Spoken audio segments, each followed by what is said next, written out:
How much should you charge to mow the lawn? That's the easiest question in the world. Hi, my name's Wayne Vose, Profits Unlimited. I've been a business coach since 1990. I've helped literally thousands of contractors across North America as a whole. And you know, that is the question that comes up the most. The reality of it is, nobody knows what you should charge. We give ourselves a lot of reasons of what we should charge, but the reality of it is, I don't know what you should charge. Your competitor certainly doesn't know what you should charge, but if you want to understand your cost, there's a simple, accurate, and professional way of doing it, and that's checking out our Know Why You Charge What You Charge spreadsheet.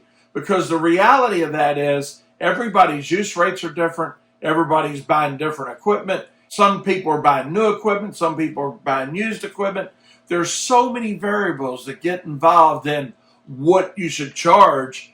Going to social media and asking for the answer, saying, hey, well, what are you guys charging? What are you charging? Or that's what our market will bear. Or I'm small, I can do it cheaper. These are all excuses that we give ourselves. Or this is what the consumer's willing to pay.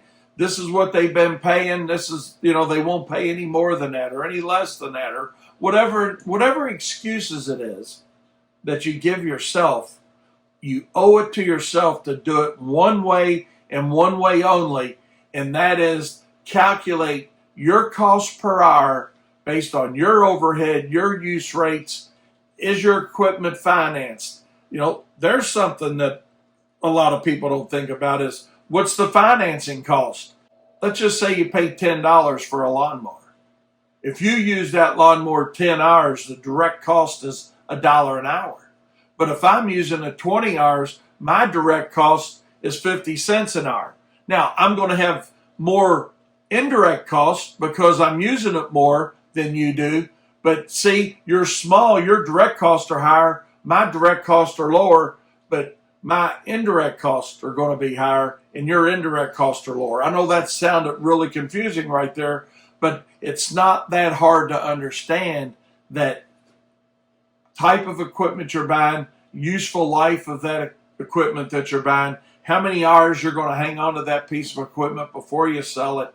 All those are variables that get involved in what should I charge or how much should I charge for a yard. So do yourself a favor. Don't go to social media and ask. Don't ask your competitor. Simply take the time to put the effort into. I'm not saying you got to use our Know Why You Charge What You Charge information, because our spreadsheets are simple, accurate, and professional to use. And contractors have been using them for 30 plus years across North America. But use somebody's. Don't just ask, what are you charging? This is what the market will bear. That's what the consumer is willing to pay.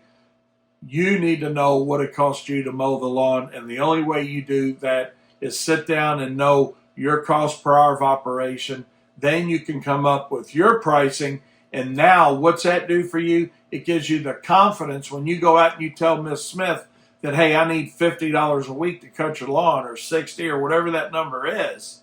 You're going to know that your number is right, regardless of what everybody else is doing. And I can hear you out there thinking, well, yeah, but if I'm up here and everybody else is down here, I'm not going to have any work. That's not true at all. Trust me, I experienced that exact thing in my business. You know, I've been in the lawn and landscaping business and mowing business since 1979. Long before some of you guys were even born that's watching this video.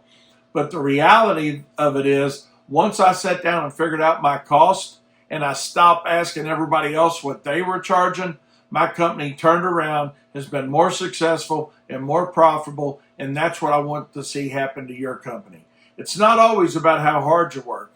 And that old thing about, well, you know, work smarter, not harder, that is really true. But the reality of it is, the only way to work smarter is to understand what your cost per hour of operation are, and you'll never have to ask anybody again what you should charge for a job, regardless of what services you're providing.